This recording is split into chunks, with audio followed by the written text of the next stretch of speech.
we kind of covered the topic of science fiction and topics such as space exploration.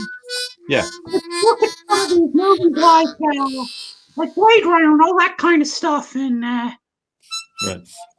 the situation in that movie is that the Earth's uninhabitable, but the aspiration of humanity is to leave the Earth and go somewhere else, to go to the Earthly colony. And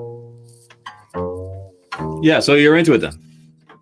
I am. There's many ways of looking at it, but it's how to go about it. What's the best way to go about it? I sometimes find hard to kind of work out for myself. But looking at movies like Blade Runner, Total Recall, Mm-hmm.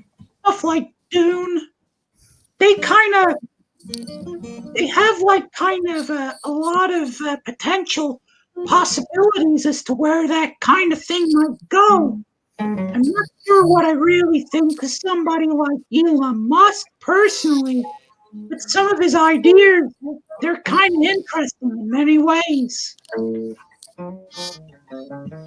Yeah. So how to go about it is the question. I mean, we should be investing much more time and money in it than we are. They're actually mortal human beings. They're not acknowledging their mortality. Right.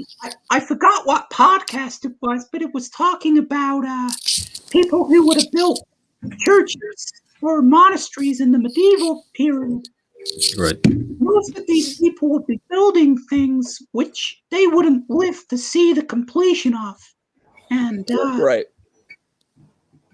if you try to ask somebody now, we're going to build a city, we're going to build an architectural project, or we're going to build some transport infrastructure or something that will allow us, hypothetically speaking, here to colonize Mars, colonize Jupiter, or another planet.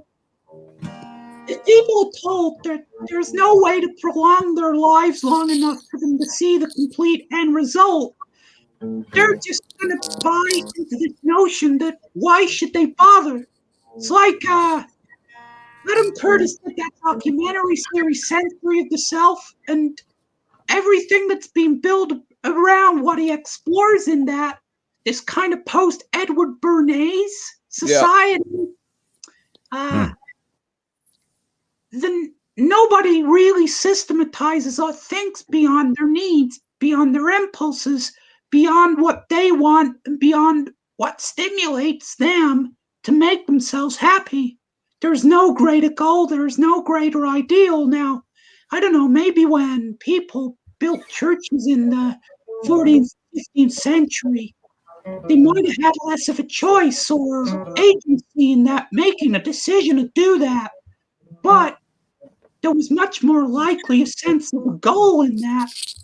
I doubt very largely that these people got a sense of being depressed or melancholy at the fact that they maybe had to do these things. They were probably maybe more likely to feel that they had a place in the world in building and chiseling and constructing things, whereas people think they really deserve to be owed something huge for self-sacrifice. And the problem is, nobody is really willing to sacrifice themselves to the extent that it goes beyond being expedient. Well, some people are. Some people are. Sense. Yeah. Most aren't. Yeah. But some are.